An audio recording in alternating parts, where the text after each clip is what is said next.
साथीहरू आज चाहिँ म चाहिँ यो यानिएमा सुन्न सक्ने यो ट्रान्सफर्मरको एकदम इम्पोर्टेन्ट न्युमेरिकल अनि अरू एक्जामहरूमा पनि सुन्न सक्ने क्वेसन रहेको छ। के छ भन्दाखेरि single phase transformer with the ratio of 440/110 volt takes a load current of 5 ampere at 0.2 power factor lag if secondary supplies current of 120 ampere at power factor 0.8 lag calculate current taken by primary भनेको छ। अब यस्तो question आउने बित्तिकै चाहिँ तपाईँलाई चाहिँ यो चाहिँ के थाहा हुनु पऱ्यो त, यो फेजर डायग्राम थाहा हुनु पऱ्यो होइन। त्यही अनुसार फेजर डायग्राम गराइदिनुहोस् होइन। सुरुमा चाहिँ हाम्रो फाइ हुने भयो यहाँ चाहिँ होइन, फाइ हुने भयो।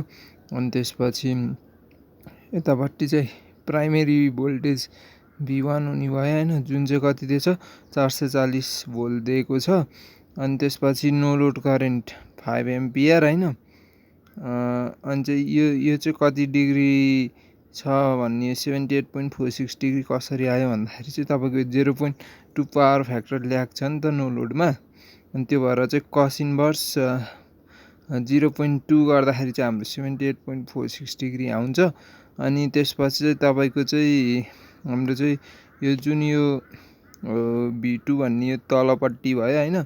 अब चाहिँ हाम्रो चाहिँ के गरेछ भन्दाखेरि चाहिँ ल्याग गरेछ भनेपछि हाम्रो चाहिँ करेन्ट ल्याग गरेछ भनेपछि क्लकवाइज चाहिँ यो I2 गरायौँ हामीले होइन, ल्याग गरेको गराउनलाई। अनि यो 36.86 कहाँबाट निकाल्यो भन्नुलाई यो चाहिँ कस इन्भर्स 0.8 गर्दाखेरि यो आयो। अनि त्यसपछि यो माथिपट्टि चाहिँ I1 को भ्यालु चाहिँ मैले कसरी 120/4 = 30 एम्पियर राखेँ भन्ने धेरैले कन्फ्युज हुनसक्छ।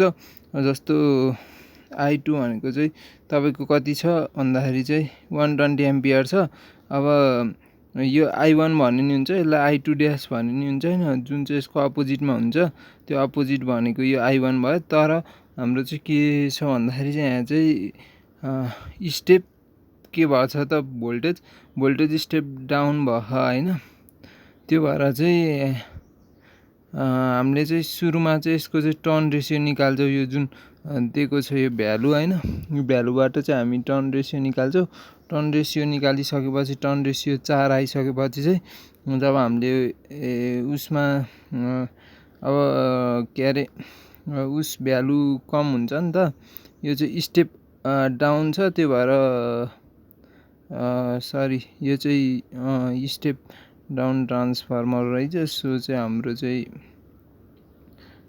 प्राइमेरीमा चाहिँ बढी भोल्टेज हुने भयो, प्राइमेरीमा बढी भोल्टेज हुने भयो, करेन्ट के हुने भयो कम चाहियो भनेपछि 120/4 गर्दाखेरि 30 एम्पियर आयो।